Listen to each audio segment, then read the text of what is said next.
আমরা এমন একটি সিরিজ এক্সপ্লেন করেছিলাম যেখানে পানির ভেতরের জীব বাইরে চলে আসে। আমরা এই সিরিজের প্রথম 2 এপিসোড আপলোড করেছি, যারা এখনো দেখেননি তারা দেখে আসতে পারেন আমাদের চ্যানেল থেকে। আর এরপর আমরা আজকে 3 নাম্বার আর 4 নাম্বার এপিসোডটি এক্সপ্লেন করব। চলুন তাহলে শুরু থেকে শুরু করা যাক। আমরা গত এপিসোডে দেখেছিলাম পানির ভেতর থেকে বেরিয়ে আসা সেই জলদানবটি বলেছিল পরের মিটিংটির জায়গা সে ঠিক করবে, যেটা সমুদ্রের সবচেয়ে গভীরতম আর শীতলতম জায়গা। যেহেতু সেই কথায় বাকলে হ্যাঁ বলে দিয়েছিল, তাই সে এখানে কিছু মানুষদের সঙ্গে প্র্যাকটিস করছিল পানির নিচে থাকার। বাকলে এখানে কিছু মানুষদের সঙ্গে সমুদ্রের নিচে যাবে আর সেই জলদানবদের সঙ্গে কথা বলবে। এখানে যে মানুষগুলো বাকলের সঙ্গে যাবে তাদের মধ্যে সেখানে রবি নামের একজন ইন্ডিয়ান ছেলে ছিল আর একজন ট্রেড নামের লোক ছিল, সেও এদের সঙ্গে যাবে। কমান্ডার এখানে সবাইকে বুঝিয়ে বলে এটা আমাদের জীবনের সবচাইতে বড় মিশন। আর এখানে আমরা কেটকেও দেখতে পাই যে এই পুরো মিশনটাকেই হ্যান্ডেল করছিল। বাকলে এখানে তার পরিবারের কাছ থেকে বিদায় নিতে এসেছিল।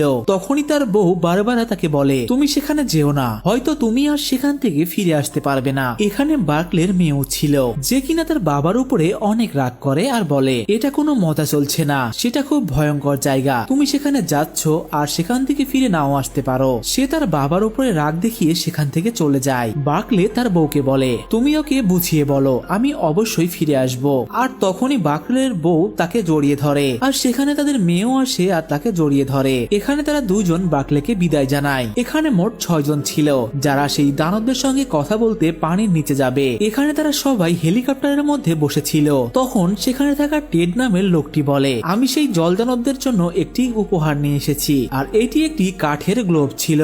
সে বলে আমি এটাই তাদেরকে দেব। আর কিছুক্ষণ পর তাদের হেলিকপ্টার সেখানে চলে আসে, যেখানে অনেকগুলো শিপ দাঁড়িয়ে ছিল। আর এই হেলিকপ্টারটি সেই শিপের উপরেই ল্যান্ড করে। এখানে তাদের জন্য একটি স্পেশাল সাবমেরিন বানানো হয়েছিল আর তারা এক এক করে সেই সাবমেরিনের ভিতরে গিয়ে বসে। এখানে তারা একটু ভয়ও পাচ্ছিল, কারণ এমন মিশন তারা কখনোই করেনি। এখানে বাইরে থেকে এই সাবমেরিনের দরজা পুরোপুরি লক করে দেয়া হয়, যাতে করে পানি ভেতরে ঢুকতে না পারে। আর তখন কেট আদেশ দিলে সেই সাবমেরিনটিকে সমুদ্রের মাঝে ছেড়ে দেওয়া হয়। আর এই সাবমেরিনের সঙ্গে একটি মজবুত রশি বাঁধা ছিল, যেটি সেই জাহাজের উপর থেকে লোকগুলো আস্তে আস্তে ছাড়ছিল।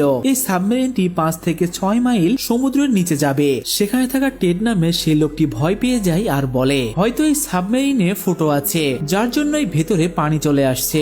বাকলে তখন তাকে বুঝিয়ে বলে এটা পানি নয়, এটা হচ্ছে আমাদের ঘাম। আর সে টেডকে শান্ত হয়ে লম্বা লম্বা নিঃশ্বাস নিতে বলে। আর এরপর টেড কিছুটা শান্ত হয়। এখানে রবিও একটু ভয় পাচ্ছিল।